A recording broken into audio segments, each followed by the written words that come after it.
Chronicles 16:11. Seek the Lord in his strength. O seek his presence continually. The Lord is my shepherd, I shall not want. He makes me lie down in green pastures. He leads me beside still waters. He restores my soul. He leads me in paths of righteousness for his name's sake. Even though I walk through the valley of the shadow of death, I will fear no evil, for you are with me, and your rod and your staff, they comfort me. You prepare a table before me in the presence of my enemies. You anoint my head with oil, my cup overflows. Surely goodness and mercy shall follow me all the days of my life, and I shall dwell in the house of the Lord forever. This is the Lord's, and the fullness thereof, the world and those who dwell therein. For he has founded it upon the seas, and established it upon the rivers. Who shall ascend the hills of the Lord? And who shall stand in his holy place? He who has clean hands and a pure heart, who does not lift up his soul to what is false, and does not swear deceitfully. He will receive blessings from the Lord, and righteousness from the Lord God of his salvation. Such is the generation of those who seek him, who seek the face of the God of Jacob. Selah. Lift up your heads, O gates. Be lifted up, O ancient doors, that the King of glory may come in. Who is this King of glory? The Lord, strong and mighty, the Lord mighty in battle. Lift up your heads, O gates. Lift them up, O ancient doors, that the King of glory may come in.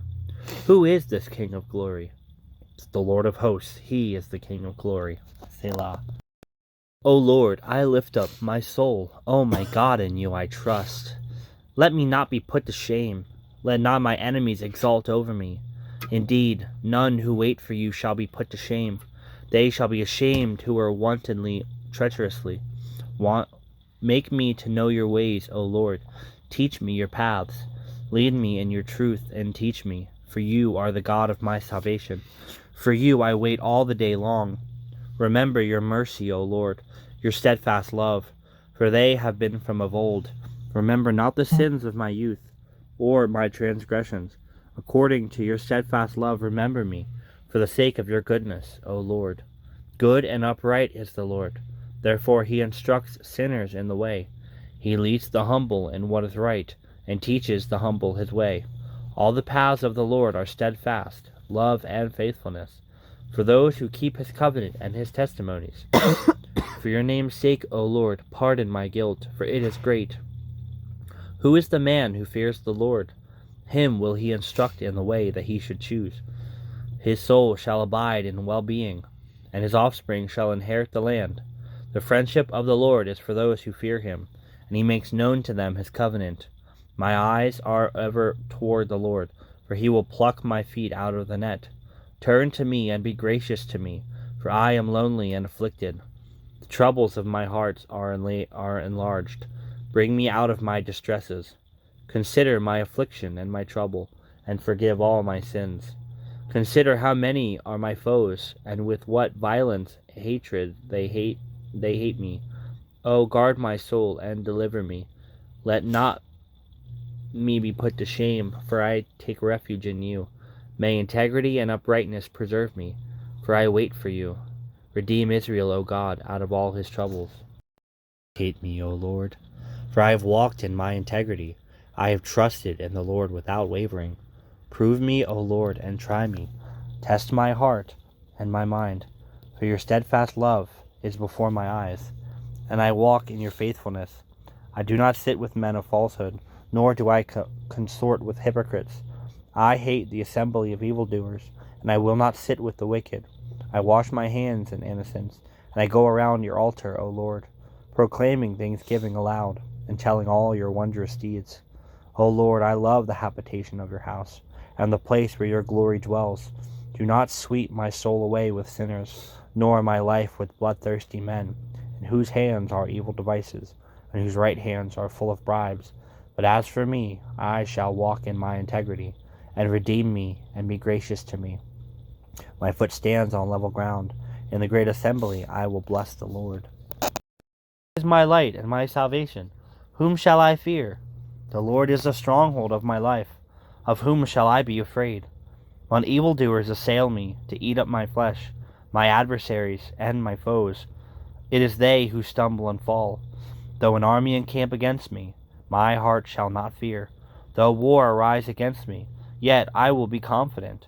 One thing have I asked of the Lord, and that I will seek after, that I may dwell in the house of the Lord all the days of my life, to gaze upon the beauty of the Lord, and to inquire in his temple. For he will hide me in his shelter, and in the day of trouble he will conceal me under the cover of his tent. He will lift me high upon a rock, and now my head shall be lifted up above my enemies all around me, and I will offer in his tent sacrifices with a shout of praise and joy. I will sing and make melody to the Lord. Hear, O Lord, when I cry aloud. Be gracious to me and answer me. You have said, Seek my face, and my heart says to you, O your face, Lord, do I seek. Hide not your face from me. Turn not your servant away in anger. O you who have been my help, cast me not off. Forsake me not, O God of my salvation. For my father and my mother have forsaken me, but the Lord will take me in. Teach me your way, O Lord, and lead me on a level path because of mine enemies. Give me not up to the will of my adversaries, for false witnesses have risen against me, and they breathe out violence. I believe that I shall look upon the goodness of the Lord in the land of the living. Wait for the Lord. Be strong, and let your heart take courage. Wait for the Lord. Time is to be chosen rather than great riches, and favor is better than silver or gold. The rich and the poor meet together. The Lord is the maker of them all.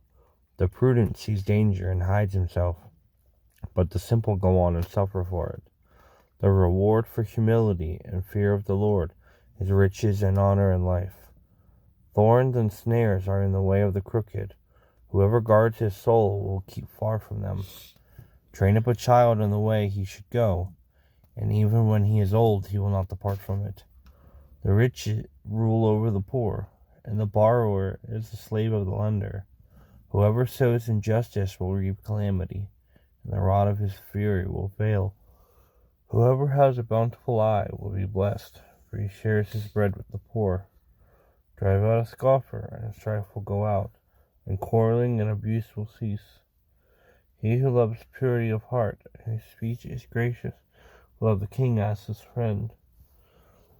The eye of the Lord keep watch over the knowledge, but he overthrows the words of the traitor. The sluggard says, There is a lion outside, and I shall be killed in the streets. The mouth of forbidden women is a deep pit. He with whom the Lord is angry will fall into it. Folly is bound up in the heart of a child, but the rod of discipline drives it far from him. Whoever oppresses the poor to increase his own wealth, or gives to the rich, will only come to poverty. Incline your ear, and have the words of the wise. Apply your heart to my knowledge, for it will be pleasant if you keep them within you, if all of them are ready on your lips, that your trust may be in the Lord. For I have made them known to you today, even to you. Have I not written for you 30 sayings of counsel and knowledge, to make you know what is right and true, that you may give a true answer to those who sent you? Do not rob the poor because he is poor, or crush the afflicted at the gate. For the Lord will plead their cause, and rob of life those who rob them. Make no friendship with a man given to anger, nor go with a wrathful man, lest you learn his ways, and entangle yourself in a snare. Be not one of those who give pledges, who put up security for debts. If you have nothing with which to pay, why should your bed be taken from under you? Do not move the ancient landmark that your fathers have set. Do you see a man skillful in his work? He will stand before kings. He will not stand before obscure men. 7:9-10. I beheld till the thrones were cast down, and the Ancient of Days did sit, whose garment was white as snow, and the hair of his head like the pure wool. His throne was like the fiery flame, and his wheels as burning fire. A fiery stream issued and came forth from before him. Thousands ministered unto him, and 10,000 times 10,000 stood before him. The judgment was set, and the books were opened. The vision given to the prophet Daniel were so specific and detailed that some unbelievable and unbelieving skeptics refused to accept that they were written hundreds of years before the events unfolded. They claimed that instead the book of Daniel was written by unknown scribes who lived centuries after Daniel died.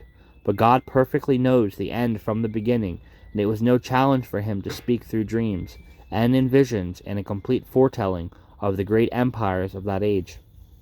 The progression from the Babylonians to the Persians, to the Greeks to the Romans, were written down long before they happened. The descriptions of those kingdoms matched exactly how they developed and they grew. The most important part of Daniel's prophecies is not about the human kingdoms at all, but of the divine kingdom that will come in the end. The return of Jesus and his rule over the world is not a metaphor or a fantasy, but it's a settled reality. The main thing we are to take away from Daniel and the other prophecies is not the timing of the events or the identity of all the nations and the leaders, but that God has already determined the final outcome, and he has promised and dedicated his power to see that it happens. Of the increase of his government and the peace there shall be no end upon the throne of David, and upon his kingdom, to order it and to establish it with judgment and with justice from henceforth even forever. The zeal of the Lord of hosts will perform this. No event that happens takes God by surprise, and no event that happens is cause for us to live in fear. Every moment. Your awareness of your constant need for me is your greatest strength. Your neediness, properly handled, is a link to my presence. However, there are pitfalls that you must be on guard against: self-pity, self-proclamation, self-preoccupation, giving up. Your inadequacies present a problem and presents you with a continual choice: deep dependence on me or despair. The emptiness you feel within will be filled either with problems or with my presence. Make me central in your consciousness by praying continually. Simple, short prayers flowing out of the present moment. Use my name liberally to remind you of my presence. Keep on asking, and you will receive, so that your gladness may be full and complete. 1 Thessalonians 5:17. Pray continually. John 16:24. Up to this time you have not asked a single thing in my name, as presenting all that I am. But now ask and keep on asking, and you will receive, so that your joy, your gladness, and your delight may be full and complete.